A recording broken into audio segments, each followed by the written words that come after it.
En agricultura es hora de Chile Público, el único programa 100% local y vecinal que lleva la vida cotidiana de las personas. El municipio es la institución más cercana a la comunidad y el encargado de resolver sus necesidades más urgentes.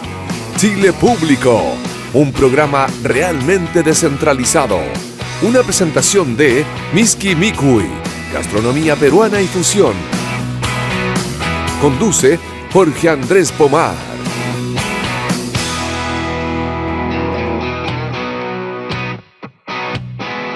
Con la cortina musical favorita de los contertulios es que comienza un nuevo capítulo de Chile Público. Este es Chile Público que hacemos con municipios.chile.cl, noticias realmente descentralizadas. ¿Dónde nos escucha la gente, amigo Luis Fraile? Fíjate que si vamos al sur, Temuco 103.9, Osorno 91.1, Puerto Montt 96.9, Coyhaique 104.1 y Punta Arenas 98.5 aquí en la capital de la República, en Providencia 1208, piso 6 en la región metropolitana. Somos 92.1. Ya está lista y dispuesta la secretaria ejecutiva general de la Facultad de Economía y Gobierno de la Universidad San Sebastián, también ex vicepresidenta de Evolución Política, el día de hoy vistiendo, ¿cómo se llama esa blusa? No, como una capita delgadita. Como un kimono, le dicen. Un así, kimono. Claro. Un kimono medio animal print. Sí, una mezcolanza. La señora Luz Poblete, bienvenida a Chile Público. Muchas gracias, como siempre, cada martes aquí, presente, en cuerpo presente, no como otros. Sí, el señor Marco Antonio Enrique Sominami, que al parecer estaba en plena preparación de la franja. Recordemos que su partido en formación, Patria Progresista, también tendrá su espacio dentro de la franja, que no tengo idea más cómo se distribuye. O sea, aparte de que yo sé que son 15 minutos para la favor, 15 minutos para la en contra. Y entre medio, no sé cómo se distribuye. Es proporcional a los diputados. A los votos de los diputados. Sí, porque esa es la última. Lógica. Sí, sigue esa lógica. Porque entiendo porque es la única que divide partidos, como para poder hacer las coaliciones. Y solo se incluyeron partidos, de hecho. A diferencia de la vez pasada, que había más movimiento y cosas ciudadanas. Entonces, con esa representación, porque si lo hicieran, por ejemplo, con la votación de los consejeros o de... no están todos los partidos, entonces se hace más difícil la representación. A no ser que... Pero ojo, que tiene que haber un matiz, porque los amigos de Patria Progresista, por ejemplo, el partido de Marco, no tienen diputados. Entonces puede haber sido con los consejeros. No tienen diputados, tampoco tienen consejeros. Sí, es raro, por eso no sé cómo lo habrán hecho. Vamos igual ahí, con los amigos del CERVEL. Oye, lo que sí sabemos con certeza es que después de 6 semanas al alza, la opción del a favor bajó un poco en la última encuesta Criteria. Un puntito. A días de que comience precisamente la franja, que para muchos siempre es como un hito súper importante. Yo no sé si en las últimas elecciones, no solamente en este caso del Consejo Constituyente, sino que, bueno, en la batería de elecciones que hemos tenido en el último tiempo, la franja ha sido tan influyente como lo era antiguamente. Todos tenemos en la memoria lo que pasó con el sí y el no. Para muchos, todos tenemos en la memoria la elección de 1999, Lagos Lavín, ¿no es cierto? La caminata por el cambio por Chile, Lavín recibiendo ahí las llaves en una señora de Arica, y después vestido de pascuense, vestido mapuche, recorriendo Chile, ya. Por ahí algunas anécdotas que quedaron de ciertas franjas, la musiquita de Arturo Frei Bolívar, Uno como usted, no sé si tú te acuerdas. Trabajo, Rosa de Arica. Bueno, hay muchas historias con la franja, hay varias publicaciones además que recogen esta historia de las franjas políticas en Chile bien buenas. Pero no sé si en el último tiempo han sido tan influyentes y si mueven tanto la aguja. ¿Tú crees que todavía eso mueve la aguja? Mira, voy a hablar desde la creencia y la opinión, pero sé que hay estudios respecto de eso. Es cierto que ha bajado muchísimo la cantidad de personas que ven la franja. En la medición de la televisión... Claro, es que hoy día hay muchas más maneras de comunicarse. Exactamente, pero no significa que no la vean, porque efectivamente las piezas de la franja se dan mucho en redes sociales, especialmente como los cortos de la franja, y eso ha tenido una difusión y un alcance que ha sido mucho mayor de quienes solamente ven televisión. Sí. Ahora, la franja del rechazo apruebo del año pasado sí tuvo un aumento de visualizaciones en televisión. No me pregunte porque no quiero mentir ni hacerme responsable de los datos, pero esos datos están, que fue como especialmente visto. Pero como te digo, el tener distintos canales por los cuales distribuir el contenido de la franja, que se hacen esas piezas y se hicieron así tanto en las elecciones de parlamentarios, municipales, pero especialmente parlamentarios, te diría yo, y en la franja del año pasado sí tiene un alcance de millones de personas. Entonces sí es muy importante armarlo igual, tomar posición y como el mensaje darlo por televisión, pero para poder distribuirlo por otros canales. Si mueve o no mueve la aguja, eso sí, tuve mis estudios, tú sabes que lo he dicho otras veces, estoy haciendo mi magíster en comunicación política y asuntos públicos, y justamente mi último curso con el gran profe Ricardo González, estuvimos viendo encuestas y análisis de encuestas. Y respecto de los análisis electorales, así como de las encuestas previas o de esto que estamos viendo, fíjate que un porcentaje grande, un tercio ya tiene decidido su voto antes de que esto existiera, ¿no? Pase lo que el pase. Voto duro, que le llaman. El que iba a rechazar cualquier propuesta de esta naturaleza, y el que iba a estar a favor sí o sí antes de que se iniciara este segundo proceso, pensando en el voto duro más ideológico, ¿no? Hay otro que uno puede dar cuenta de él por cómo se mueve la aguja, un poco las tendencias y qué sé yo, pero hay un tercio en general, si es que no es más, que decide el último mes, es decir, el mes de campaña, porque ahí la gente se empieza a conectar, y de ese tercio, 50% se decide la última semana antes de ir a votar. Pensemos que habrá voto obligatorio, así que también siempre estamos ciegos porque estas son primeras elecciones con voto obligatorio. Aun cuando haya habido el del año pasado, igual la naturaleza es distinta para el votante, al menos en el análisis previo, porque la verdad que no podemos analizar al votante hasta que no va a votar. Y dado que esta es primera votación de esta naturaleza, lo que sí se sabe, y los estudios lo han demostrado, y hay estudios en el mundo, y se hacen tendencias también en Chile, con la chorrera de votaciones que hemos tenido, tenemos la gracia que tenemos harto para analizar en términos del comportamiento electoral ex post, es que una porción importante de ese tercio se decide la última semana, un 50%, y un 50% de ese tercio se decide el último día. O sea, en la fila. Y eso está demostrado, no es una intuición, no es de guata, no es que sepa, sino que tú preguntas en tu círculo cercano y sabes que te van a preguntar ese mismo día por el WhatsApp, ¿qué había que votar? ¿Por qué había que votar? Si tomamos todo eso como cierto, antecedente, no que lo dude, claro, y tiene una alta visualización la franja, y el voto es obligatorio, entonces, claro, la franja debiese ser especialmente influyente.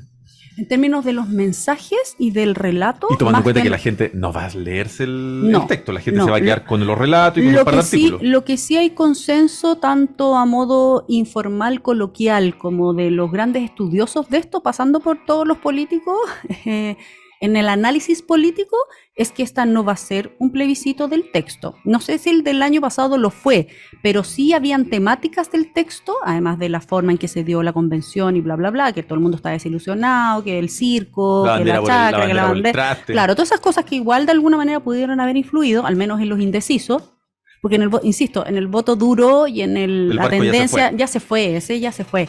De hecho, y hay un dato interesante también en los estudios de nuestras últimas votaciones, que tiene que ver con el voto silencioso, ese que dice que va a ir a votar pero no te dice por qué, o que dice que no irá a votar y al final igual va a ir, o el que no te dice por qué va a votar porque no se atreve a decir cuánto voto del rechazo no se veía en las encuestas, y sin embargo fue arrollador también cómo se ganó. Ese es el voto silencioso, el decir no me atrevo a decir porque me van a condenar si digo. Pensemos en un socialdemócrata, ¿te fijáis? Más allá más allá del conocido, del militante, que ese ya no se atrevía a decir que iba a votar rechazo y que calladito fue y votó, sino que del ciudadano común, que puede estar realmente indeciso y decide la última semana, el último día, pero hay otro que sí sabe por qué va a votar y no se atreve a decirlo. Fíjate que es bien sintomático ir ir leyendo lo que han sido las últimas encuestas y las últimas elecciones, además en Chile. Yo creo que más allá de que la encuesta se puede equivocar, 3 puntos, 4 puntos, 5 puntos, 6 puntos, no se han equivocado hasta ahora con el ganador. Y bajo esa premisa, este barco también ya se fue. El de la favor y el en contra. Se ve difícil remontar 20 puntos, más allá de lo que tú comentas. Y además, porque, claro, algunos estudios también muestran que dentro del mundo de la derecha, si lo contáramos como con el voto a favor, claro, hay un tercio de las personas de derecha estarían por el en contra. Entonces, si la derecha no es capaz de aglutinar a sus propios cuadros, para después de eso ir a buscar lo que le falta para llegar al 50% y que gane el a favor, es un barco que no solamente ya zarpó, es un barco que ya va con vuelo. Sí, pero pero hay matices, no es que sean mis matices, pero yo quiero creer en eso también un poquito, pero cuando yo digo que el barco ya zarpó, no significa que las encuestas estén mostrando en qué va a ser el resultado final. Porque por el porcentaje de indeciso, y con esto que yo te comento, del voto silencioso, del voto que no es lo mismo el voto silencioso, el que yo sé por qué voy a votar, pero no me atrevo a decirlo, versus el que realmente está indeciso y se decide la última semana y el último mes, la última semana y el último día, la campaña sí tiene un efecto en ellos. Y ese es el que no se puede medir hasta ex post. No sé si me explico. No es tan grande la diferencia en términos estadísticos como para poder decir, oye, lo que muestra la encuesta, dado que siempre le han achuntado al ganador, necesariamente no hay esperanza para una posición u otra porque las encuestas han sido sistemáticas en decir cuál es el ganador. No está zanjado. Al menos los estudiosos, por eso digo, quizás yo estoy hablando desde lo que me gustaría creer, que todavía hay espacio para revertir. Yo creo que se puede estrechar, pero claro, la victoria sería una cuestión media épica a esta altura. Sí, sería media épica a esta altura, pero no perdida por este porcentaje que no lo supieron leer tampoco en los anteriores. Y además, las encuestadoras, llámese las empresas encuestadoras, tienden también a, dado que son cuestionadas ex post, es decir, no, evita si se equivocaron o tantos puntos se equivocaron o no, en muchos se dieron hasta vuelta. Acuérdate que las encuestadoras igual daban por ganadora la prueba hasta que no empezaron a pasar cosas que revirtieron la situación. Dado que este ha sido un proceso mucho más sobrio, no sé qué más podría pasar, pero también ha sido un proceso muy poco informado en términos de mensajes, de relato, y eso va a empezar a ocurrir cuando aparezca la franja y cuando ya la campaña esté en territorio y que los personajes, y me refiero a los personajes políticos influyentes, a diferencia, igual lo queremos hacer ciudadano, bla, bla, bla, pero esta vez sí van a influir quienes digan que están a favor o quienes digan que están en contra y se informe respecto de eso. Y ellos van a tener que tener un rol, en este caso, distinto al del año pasado. Porque mucho más explícito y recorriendo también Chile, tanto en lo público como en territorio. El año pasado, para septiembre, para el plebiscito de la extinta Convención Constituyente, todo era ciudadano, todo era social. Alejemos a José Antonio Kast de la vista, alejemos a el presidente Boric 2 semanas antes. Dijeron, presidente, no salga más con el texto. Y en general vimos muy pocos rostros políticos y todo fue con mi plata no, con mis hijos no, y todo ese tipo de cuestiones. No sé tampoco si será la misma tónica que vamos a ver ahora desde la aparición de la franja. Yo no sé por dónde lo va a tomar la izquierda en este caso, o la campaña del en contra. Lo que sí se puede ver desde ya, que en redes sociales y en los mensajes que están, va a haber de nuevo, y eso sí apareció el año pasado, sí, bien digo, mucha desinformación. Y como este año ha sido menos bullado, excepto temas puntuales, va a haber mucha campaña, este es mi parecer, creo que va a haber mucha campaña de contradecir al otro o desmentir al otro. Así como, mira, dicen que hemos retrocedido en derechos de las mujeres. No hemos retrocedido porque ahora hay esto que nunca ha existido, que nunca existió. Claro, no es el extremo identitario de las feministas extremas, pero sí se avanza en esta materia. Lo mismo con seguridad, lo mismo con el sistema político, lo mismo con las cosas que sí se pueden rescatar como de texto, pero la gracia va a estar en transformar el texto, el contenido del texto, en un relato ciudadano. En cuanto a las apariciones, yo sé que al menos desde el lado del a favor, sí se quiere hacer una franja de nuevo ciudadana, desde el mensaje de lo que ellos pidieron que cambiara para habilitando este segundo proceso y las cosas, los logros que se da en esta propuesta en torno a las peticiones que no fueron escuchadas en la convención anterior. Llámese libertad en la salud, libertad en educación, el tema de las pensiones, ¿te fijas? El tema de las mujeres, los cuidados. O sea, hay temáticas que fueron súper ciudadanas, que llevaron a mucha gente a votar en contra y que hoy día sí están en la propuesta. Y por ahí se va a ir el mensaje. Si para eso se requiere rostros como una Evelyn Matei, como un José Antonio Kast, que no tiene tiempo. Claro, pero sí va a tener tiempo, probablemente, no, quizás no en la franja misma, pero sí en lograr informar a las personas. Creo que esta vez se va a notar más que en la convención anterior. Y obviamente los consejeros, que esta vez son muy pocos, porque son 37 solamente de nuestro sector, que van a estar recorriendo el país también informando respecto, pero insisto, va a tener que ver más con un relato del contenido que el contenido mismo de la propuesta. Aquí mismo en este programa siempre hemos adherido a la tesis de que todo plebiscito tiene que ver con el gobierno. Y así incluso se ha demostrado en el último tiempo, pero en este caso puntual ya no estoy tan seguro. No me cabe duda de que el gobierno del presidente Boric hoy es un gobierno impopular en términos mayoritarios, es minoritario. Y no me cabe duda tampoco de que hoy día va punteando la opción en contra. Entonces, claro, ahí se van a contraponer de dos cuestiones, y además, si eso es así, el gobierno lo va a tomar como su gran triunfo electoral, precisamente además a puertas de la elección municipal. Bueno, ahí tienes otro como arista para poder orientar la campaña. Porque una es la que te digo yo, un relato ciudadano respecto de los temas que hoy día sí están en la propuesta, que no los tomes duramente, sino que desde un relato ciudadano de yo te escuché, está en la propuesta, ¿por qué vas a votar en contra? Vota a favor de Chile, a favor de las mujeres, a favor de la seguridad, a favor, o sea, tenéis todo un tema.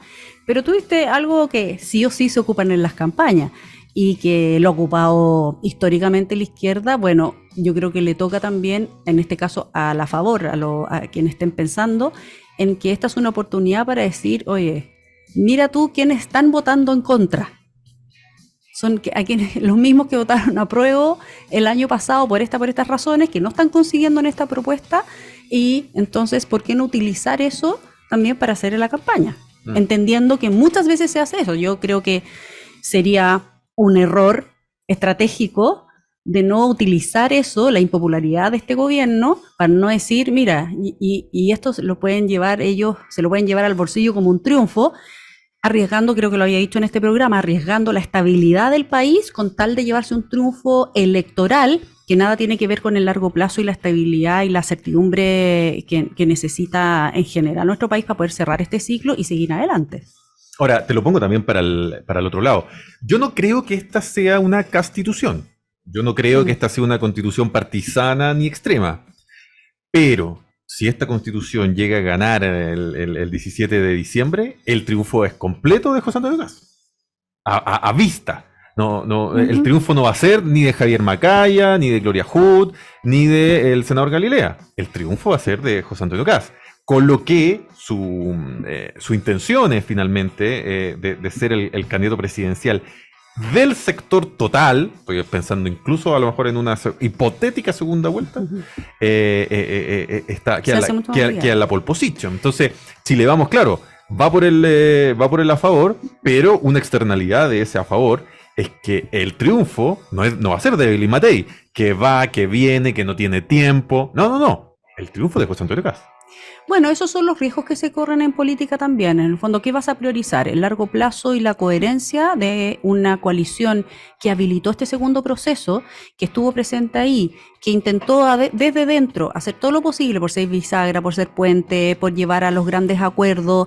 En algunas le resultó, en otras no le resultó mucho más difícil. Igual se produjeron sorderas por ambas partes, tanto de republicanos, pero también de parte de la izquierda, que convengamos que todas las veces que se les puso, y eso se ha expuesto, todas las veces que se le expuso decir, oye, si cambiamos esto y esto, ¿votaría ahí en el pleno a favor, digamos, de esta enmienda? Y negaron igual, negaron la sal y el agua, incluso en aquellas propuestas que venían conversadas desde republicanos, que se trataron de moderar en la conversación con las comisiones y así todo, ellos ya tenían la mitad definido. De los artículos fueron aprobados con sobre el 90%. Con sobre el 90%. Eso te iba a decir. Ese es un dato fiel. O sea, el 50%, eso no estaba ni cerca de lo que pasó el año pasado.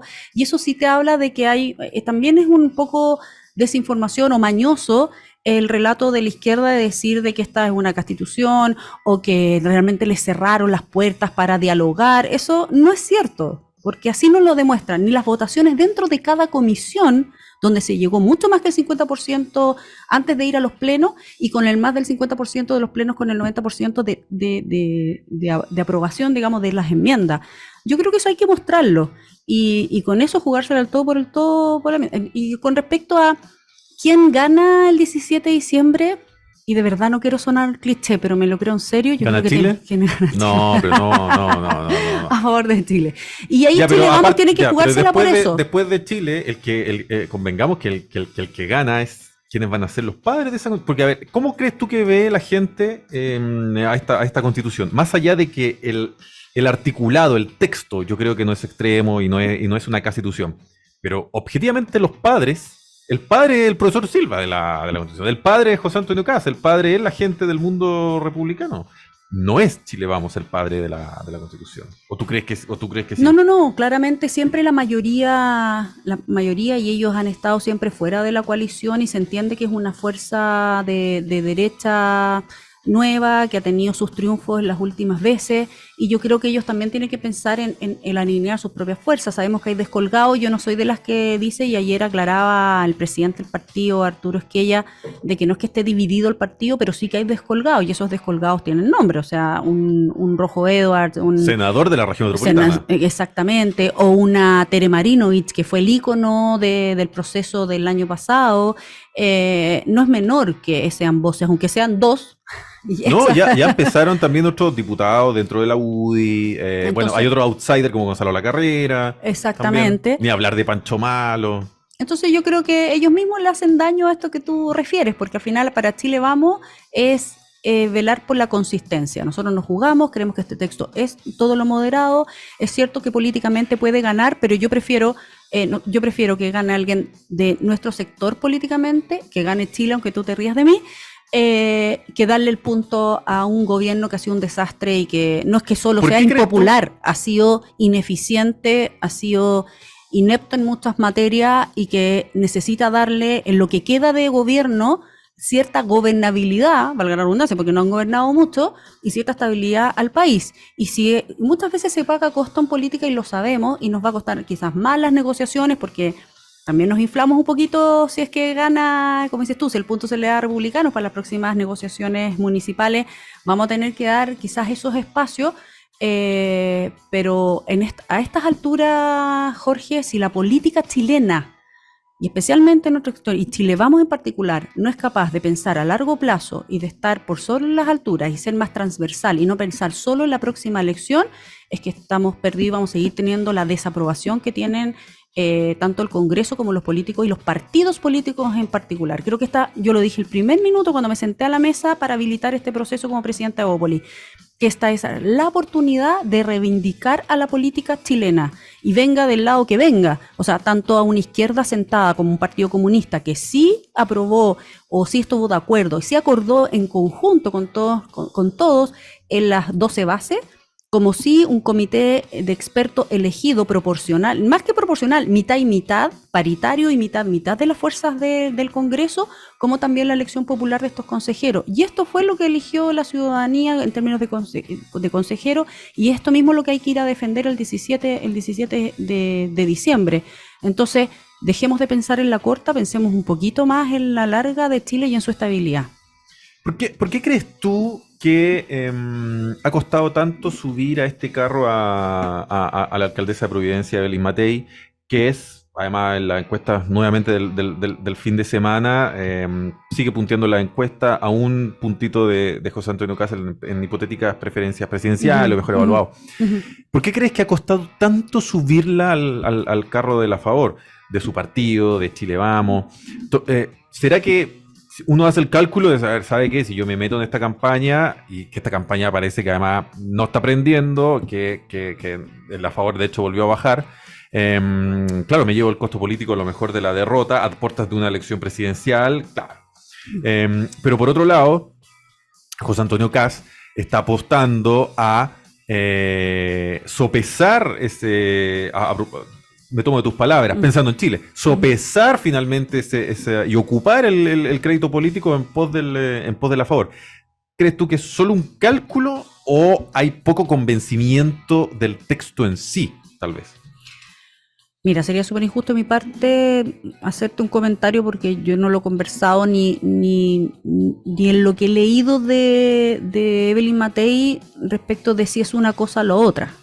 Ella también ha transitado en primero tener el texto en sus manos. Quizás habían muchas cosas de las que estaban pasando y que son las que mediáticamente también marcaron las diferencias, incluso con nosotros como Evópoli, que nos abstuvimos de algunas votaciones, abstuvimos a través de Gloria Hood, su presidenta y consejera, ¿verdad? Y dando el punto de decir, no es que todo el texto sea así, pero en estas materias quiero marcar la diferencia, aun cuando sabemos que la enmienda va a estar puesta igual. Y yo creo que en eso Evelyn Matei, siempre muy coherente con sus propios principios, haber pensado que esos temas, si eran lo suficientemente relevantes como para redirigir su voto o dirigir su voto hacia la en contra o la a favor.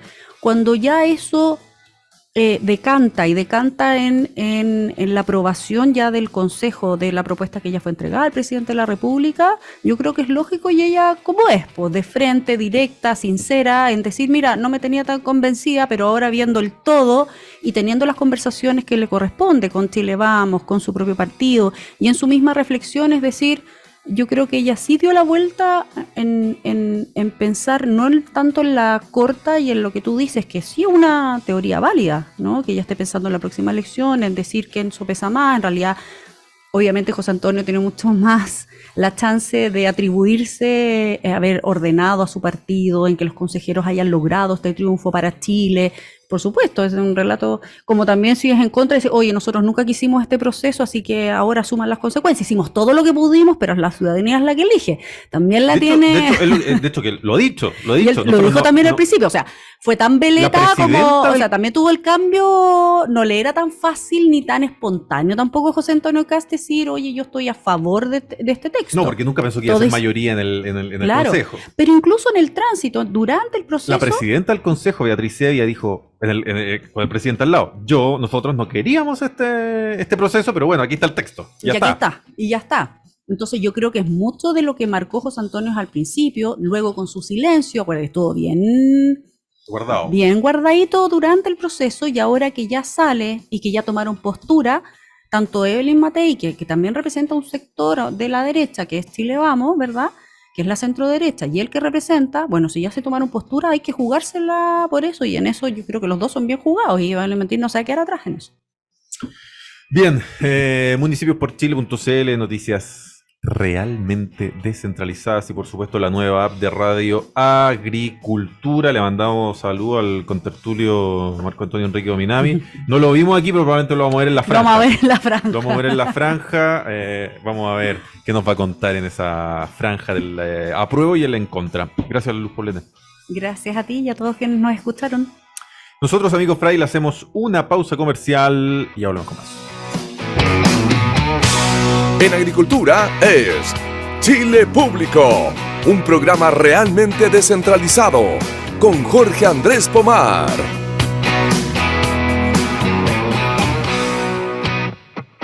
Esa cortina musical es la que día a día anuncia el comienzo de un nuevo capítulo de Chile Público. Este Chile Público que lo hacemos con municipios.chile.cl, noticias realmente descentralizadas. Y por supuesto, no te olvides, Luis Fraile, de descargar la app de Radio Agricultura. Oye, ¿dónde nos escucha la gente? Fíjate, vamos al extremo sur, que en Punta Arenas somos 98.7, en Coyhaique 104.1, en Puerto Montt 96.9, en Temuco 103.9, en Los Ángeles 100.5, ya hasta allá voy a llegar. Aquí en la capital de la República, la comuna de Providencia, donde están los estudios de Radio Agricultura, en Providencia 1201, no voy a decir 1201, 1208, piso 6, somos 92.1. Y ya está en estudio el señor Rodrigo Riveros, vicepresidente del Colegio de Arqueólogos. Para los que siguen habitualmente nuestro programa, hace unas 3 semanas, de haber sido, unas 3 semanas, estuvo aquí de visita junto al alcalde de Graneros, Claudio Segovia, el abogado también del municipio, porque bueno, ellos tienen un litigio por un tema un pucará. Entonces dijimos, bueno, vamos a preguntarle a todas las partes, también preguntarle, y llamamos, en ese momento voy a contar toda la historia, al Colegio de Arquitectos, y el Colegio de Arquitectos dijeron, tenemos la mejor persona que podemos enviar al programa. La corrección, Colegio de Arqueólogos. Perdón, por el Colegio de Arquitectos. Colegio de Arqueólogos, y aquí llegó Rodrigo, y todos lo encontraron aquí en la radio, de lo más didáctico, y dijimos, hagamos otro programa con Rodrigo, así que bienvenido desde el Colegio de Arqueólogos. Hola Jorge, ¿cómo estás? Gracias por la invitación, un saludo a todos los radioescuchas, ¿se dice o no? Sí, claro. No, se me cayó el carnet al... Radio escuchas, pero fíjate que también en Zapping TV somos canal 182, estamos en Agricultura Plus, estamos en Agricultura TV, y el programa además se emite por YouTube Live. Ah, perfecto, en todas Así las que, plataformas. Entonces sí, radio escucha y todo lo demás. Por eso hay que venir pinteado. Exacto, ya, perfecto. Porque ahora también la gente se ve. Algunos dicen que... ¿te acordás, Lucho, que algunos dicen que venían algunos a hacer el programa en pijama, en la mañana, en los tiempos que no había cámara? Eso ya... Yo no, siempre sospeché eso. es hacía, pero ya no se puede. Oye, quiero abrir este tema porque yo siento que la política pública en Chile respecto de la arqueología, así como el conocimiento popular respecto de la arqueología en Chile, es más bien limitado. No lo digo de manera despectiva, sino que como constatando un hecho. Lo hablábamos un poco en off, por ahí, claro, la gente al tiro piensa en la cultura incaica, ¿no es cierto? Y se remite a Perú, muchos hacen el famoso viaje a Cusco. Cuando uno va al Caribe mexicano, aprovecha de ir a ver Chichén Itzá y otras pirámides más, cultura aztecas, mayas, qué sé yo, algunas ruinas. Claro, y acá en Chile, como no tenemos a lo mejor una estructura tan visible, como que queda la impresión de que la arqueología está bien como de capa caída en ese sentido. Y además, por ahí, claro, no es del todo a lo mejor una profesión que contenga tanta gente o a lo mejor tanto interés de parte de una demanda de estudiantes. Y por ahí incluso los más caricaturescos creen que se creen Indiana Jones. Exactamente. ¿O no?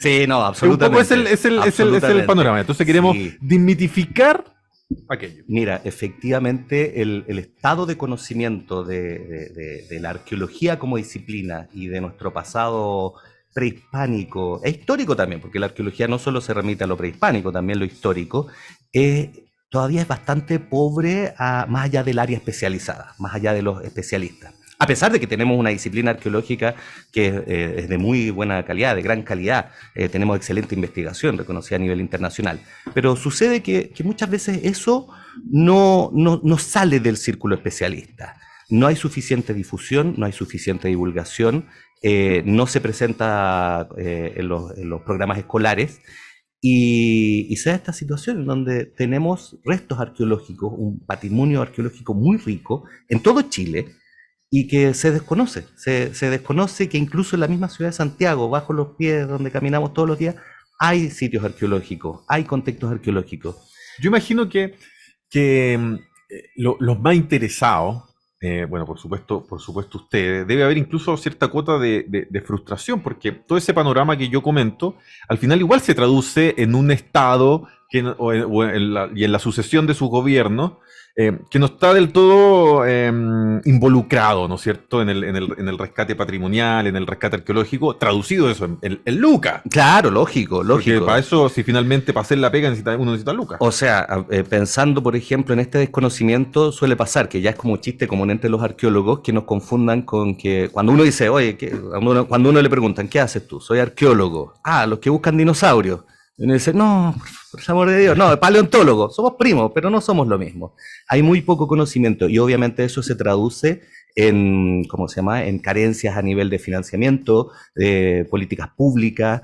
Es más, aprovecho de comentar, por ejemplo, que el Consejo de Monumentos Nacionales, por ejemplo, en este momento, que está en paro, precisamente está detenido, tiene sus funciones detenidas precisamente por esta precarización económica, en donde no existen los suficientes recursos para hacerse a cargo de todo lo que involucra la gestión del patrimonio. Aprovecho de mandarle un saludo ahí a los colegas del Consejo, que tienen una pega muy grande, tienen mucho que hacer, porque es paradójico. Lo arqueológico, tenemos un gran patrimonio arqueológico en el país, que de todas maneras no es monumental. Eso hay que sacárselo de la cabeza. Generalmente nos imaginamos lo arqueológico como las pirámides, los templos, cosas muy visibles. Nuestros restos arqueológicos son más bien discretos. Son estos fragmentos cerámicos, estos restos líticos, pero que hablan mucho sobre el pasado. Nos hablan sobre eso. Yo siempre hago la analogía, son como hojas de un libro que al que le faltan muchas páginas y está todo desordenado, y que al excavarlo, al recuperarlo, recuperamos la información, esa memoria contenida en esos libros. Entonces, la paradoja que mencionaba, que tenemos ese patrimonio que a su vez está interactuando con muchos proyectos de inversión, y eso involucra que el Consejo, esta institución del Estado que regula y administra el tema patrimonial, tenga que estar viendo muchos casos en una situación muy precaria. Entonces, insisto, lo que tú comentas, esta falta de financiamiento se nota en esas instancias. Por ejemplo, ¿tú trabajas en alguna universidad, trabajas en el colegio, en AMBA, en otra institución a lo mejor? Mira, yo tengo básicamente tres líneas de trabajo. La primera, yo tengo, trabajo en arqueología ambiental, entrego asesorías en ese sentido. Y con eso, financio mi propio bolsillo de investigación. No grandes cosas, lo que uno puede financiar. O sea, arqueología ambiental, eso es como alguien que se va a instalar una empresa y hace primero como un prospecto arqueológico a ver si hay... Básicamente la arqueología, exactamente, se relaciona con el impacto. O sea, es una arqueología aplicada que básicamente lo que uno entrega es una asesoría a proyectos de inversión, ya sea públicos o privados. Y no voy a explicar en qué consiste todo el proceso, pero básicamente se busca que la construcción, el llevar a cabo estos proyectos no generen impacto sobre el patrimonio arqueológico, básicamente. Ese es el ideal. O buscar que ese impacto sea lo menor posible. Algo parecido a lo mejor a lo que hace Metro, porque cuando va excavando siempre se encuentra algún resto y viene acompañado Metro siempre del equipo arqueológico. Exactamente. De hecho, incluso después la muestra a lo mejor acompaña una estación. Es bien chula esa simbiosis. Ese trabajo de los arqueólogos que están asesorando Metro, eso es arqueología ambiental, eso es arqueología aplicada. Básicamente ahí Metro, que yo creo que es uno de los pioneros en ese sentido en trabajar el tema arqueológico a nivel urbano. Es más, desde la promulgación de la ley de base del medio ambiente que generó estas instancias de recuperación de restos arqueológicos. Es más, me tocó ahí cuando era joven, cuando estaban construyendo la estación de Plaza de Armas, participar en esas excavaciones, lo cual es un lujo poder excavar el centro neurálgico de la ciudad y encontrarse con cosas que muchas las mencionaban historiadores. Y es un pasado muy rico. Y otra cosa que tampoco estaba muy bien documentada. Entonces, esa es la arqueología ambiental. Básicamente, asesorar al desarrollo de estos proyectos, cosa de buscar el equilibrio, siempre el ideal, entre la protección del patrimonio, pero también que los proyectos se lleven a cabo, porque también son importantes para el desarrollo social de nuestro país. Esa sería básicamente una de las líneas que trabajo. La otra línea tiene que ver con investigación, que es básicamente autofinanciada. Uno autofinancia pequeños proyectitos de investigación de temas que son de temáticas puntuales, en mi caso la arqueología histórica, la arqueología de la minería, vialidad, etc. Y paralelamente también es un tema muy importante la divulgación a público general. Escribir libros en formato de cómics, como el que te regalé, para, lo vamos a mostrar, para comunicar básicamente esta construcción de conocimiento y en forma didáctica, si también... Muchos nos critican a los arqueólogos porque hablamos en complicadillo. Y claro, es normal, usamos un lenguaje especializado y cuesta mucho bajar ese lenguaje especializado a un lenguaje de uso general. Entonces ahí también hay un trabajo importante porque la idea es no hacerse como el gran especialista, sino que comunicar, compartir esta información, esta memoria.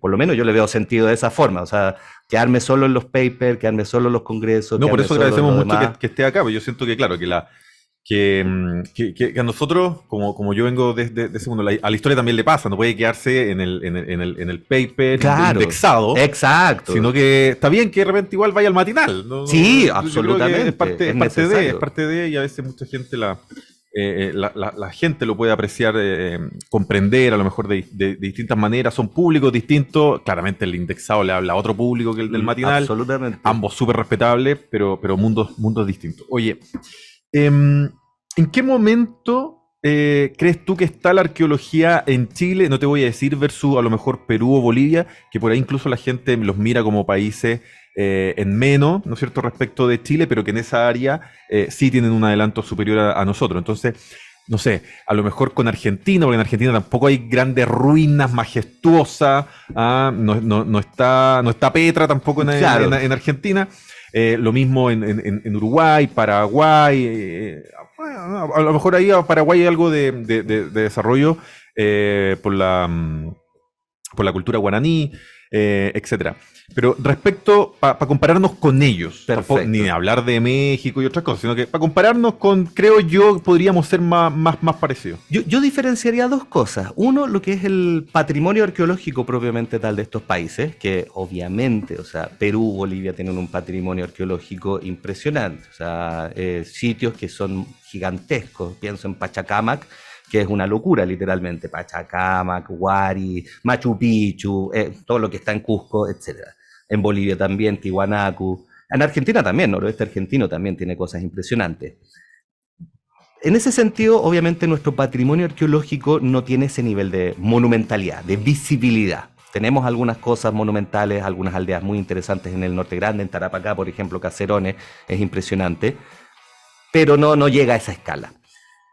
Pero en términos de investigación, yo diría que la investigación arqueológica en Chile es de punta, es de primer nivel. Es más, que no se entienda de forma peyorativa, esa pobreza material, donde no tenemos la pirámide, donde no tenemos estas cosas tan evidentes, nos ha obligado a buscar las formas de sacarle el jugo a esos restos tan discretos, al fragmentito de cerámica, al resto de piedra, de desecho de piedra, a los restos de botánicos, por ejemplo. Claro, en Perú, a mí me daría pavor excavar en Perú, porque la cantidad de materiales, la cantidad de cosas es como para quedarse toda una vida ahí y te falta una vida, solo en una excavación, para excavar, catalogar, interpretar, etc. En cambio acá, tú con estas pequeñas cosas puedes, cuando les aplicas las técnicas, las metodologías, las miradas teóricas apropiadas, te pueden hablar muchas cosas. No sé, por ejemplo, estoy pensando en un trabajo que hizo una colega, que publicó hace un par de años, sobre unas vasijas cerámicas que aparecieron en un cementerio en Quilicura, de un cementerio incaico. ¿Qué análisis hicieron? Hicieron el análisis de los restos microscópicos adheridos al contenido de la vasija, para ver qué es lo que estaban comiendo, qué es lo que estaban ofreciéndole en este contexto funerario a la persona que falleció. Y lograron identificar, por ejemplo, restos de zapallo, quinoa, poroto, ají. O sea, era un guiso muy parecido a los que nosotros comemos. ¿Y eso es que se petrifican los restos? No. ¿O es carbono 14? Que han adherido los pequeños restos en las microfisuras de la cerámica, las semillas, los restos ¿cómo se llama? Todos los microrestos de los vegetales. Entonces el trabajo es bien minucioso, es básicamente, ahí escapa mi experticia, pero es básicamente identificar con un microscopio, encontrar estos restos, cotejarlos también con las muestras de referencia, y en base a eso decir, chuta, esta pequeña semilla carbonizada es quinoa. Y ahí van armando un panorama. Obviamente eso nos habla de un nivel mucho más cotidiano, más directo. ¿Tú dirías que estamos un paso adelante entonces respecto a lo mejor Argentina, Uruguay? Yo no sé si un paso adelante, todas estas arqueologías. Ya, pero tú me dices estamos un paso atrás de Perú. No, de ninguna forma. Tampoco. De ninguna forma. Tú dices, a ver, entonces tú me separas el análisis para entender, claro, para que la gente entienda. Una cosa es el material disponible para el estudio, que Perú y Bolivia nos tiran canchilados. Claro, si hablamos de monumentalidad. Pero el trabajo que se hace con lo disponible, tú dices que no tenemos que envidiarle nada a nadie aquí en América Latina. Exactamente, no tenemos nada que envidiarle. y es una investigación de punta, o sea, se reconoce a nivel internacional, no solo a nivel latinoamericano, sino que a nivel mundial. O sea, es más, ya muchos colegas están publicando ya en Europa, en Asia, en Norteamérica, entonces es una muy buena investigación, se reconoce ese trabajo. Hay miradas también muy novedosas, muy interesantes que abordan. La gracia de la arqueología en el sentido es que no es solo ver los restos, sino que ver todo el espectro de actividades humanas que te puedan hablar los restos. Entonces eso se ha estado abordando mucho y yo creo que eso es una mirada que quizás con Argentina tengamos más en común, pero quizás con Perú y Bolivia no esté buscando esas otras facetas de la mirada arqueológica, de la materialidad. Y en términos, Rodrigo, de la legislación vigente que vaya en la dirección tanto de la protección, el rescate y la puesta en valor, también comparándonos con nuestro vecindario. Bueno, tenemos una legislación que si bien ya tiene varios años, tiene obviamente tiene sus cosas positivas y sus cosas negativas. Obviamente es una legislación que hay que actualizar, de todas maneras. Un elemento, por lo menos yo personalmente rescato en la ley de monumentos nacionales, en la ley 17.288, es la categoría de protección para los elementos arqueológicos. A diferencia de lo que ocurre en otros países, en donde se protegen elementos puntuales, hablan, por ejemplo, no sé, protegemos los restos prehispánicos, las antigüedades precolombinas, las antigüedades históricas, acá se habla de monumento arqueológico. Habla de una disciplina, más que de un objeto en sí. Algo que puede ser entendido por la disciplina arqueológica, algo que puede ser estudiado por la disciplina arqueológica, lo cual es muy visionario, fue muy visionario en su momento, porque dejó la posibilidad a la expansión de los límites disciplinarios. ¿En qué sentido? Cuando se hizo la ley, se estudiaba prácticamente solo lo prehispánico. Eso era lo arqueológico. La arqueología, sus marcos teóricos decían, aquí llegaron los españoles, de aquí para atrás, nosotros estudiamos lo prehispánico, los arqueólogos, y el resto lo estudian los historiadores. Pero con el paso del tiempo, y nuevas miradas disciplinarias, se vio que esta etapa post-hispánica, post-contacto español, también tenía restos arqueológicos y preguntas arqueológicas que no respondían necesariamente a los documentos que ve la historia. Entonces permitió que al día de hoy, por ejemplo, podamos rescatar o estudiar arqueológicamente los restos de las salitreras, por ejemplo, los restos coloniales del centro de Santiago, los restos de la minería del semiárido y así un montón de otras cosas. Entonces, la ley en ese sentido, al hablar de monumento arqueológico, asume que la arqueología como disciplina es dinámica, va creciendo, va cambiando con el tiempo, en la medida que va construyendo más conocimiento, no es una disciplina fija. Entonces, en ese sentido, hay que reconocer que la ley tiene ese elemento. Ahora, cosas que es necesario mejorar de la ley, obviamente, incentivo para la protección. En la Constitución actual, en el proyecto pasado de la Convención, en el actual del Consejo, no sé si ustedes como colegio pudieron echar una mirada, ¿hay algo referente que hablara de...? Mira, el colegio participó en varias instancias para la Constitución anterior, la que se estaba generando en la instancia anterior, para tratar de involucrar este contenido arqueológico, pero también desde una mirada que involucra a las comunidades. Básicamente, o sea, la idea, y aquí también es un tema que hay que seguir desarrollando como disciplinariamente, que los arqueólogos no podemos trabajar en forma ajena a las comunidades, a la comunidad donde se insertan estos restos, porque tienen algo que decir. Muchas veces, cuando estamos hablando de comunidades de pueblos originarios, hay un vínculo genético, un vínculo emocional con estos restos. Y obviamente eso, que no se consideraba por la arqueología hace 30, 40 años, está generando situaciones complejas. Por ejemplo, hace 40 años tú ibas al norte como arqueólogo y sacabas las momias de un cementerio sin decirle a nadie. Y después se iban al museo.